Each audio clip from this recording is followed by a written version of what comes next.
nippers, a skiller model's friend. Ever wonder why some nippers could cost you $10 and some cost you $100? I'm gonna show you why, in a microscopic way.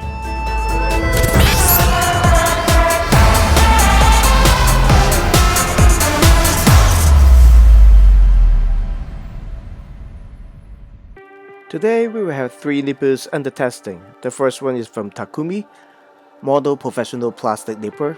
The second one is from Tamiya, the Modeless Side Cutter. And the last one is the very famous GodHand Ultimate Professional Plastic Nipper. Although these nippers are all made of stainless steel, but the design and the technology behind is different. And the price range is from the low price of $20 of Tamiya nipper to the high price of GodHand nippers of $99. In order to show you the difference of their performance, we're gonna show you some testing here. So first, we have a look on the Tamiya nipper.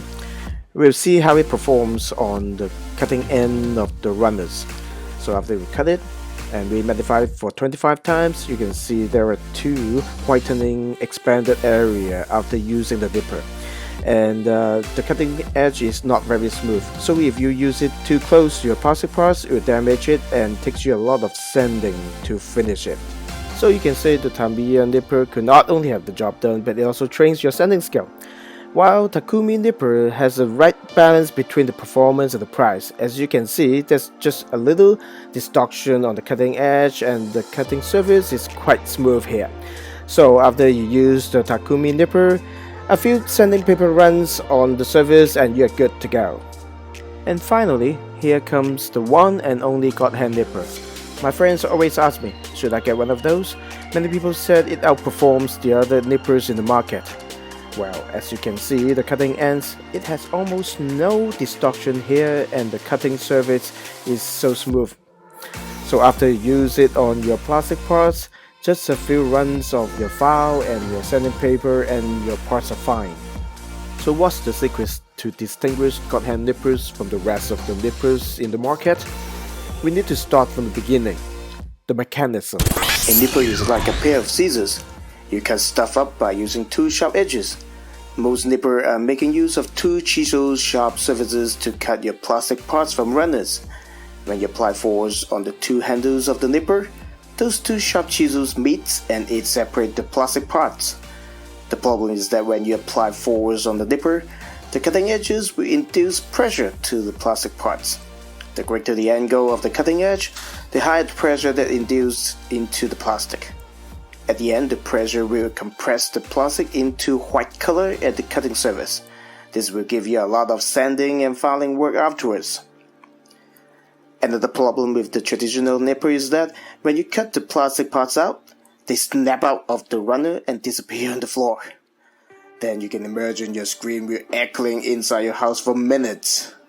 This is because the pressure induced by the nipper will accumulate on both sides of the cutting edge. Once the plastic part cut loose, the force induced will shoot out the plastic parts like a bullet.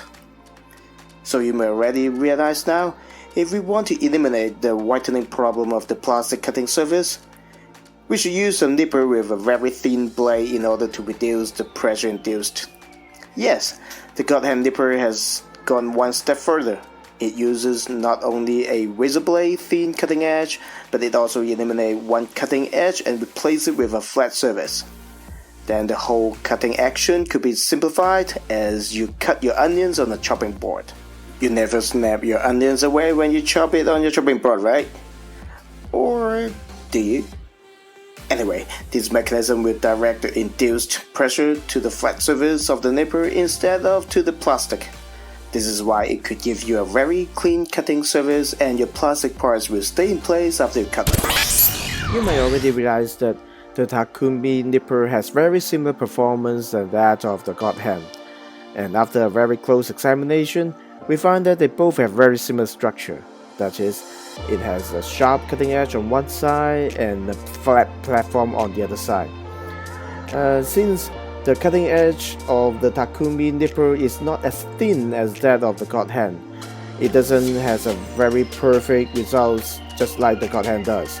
But after all, the Takumi Nipper has a very good price to performance ratio.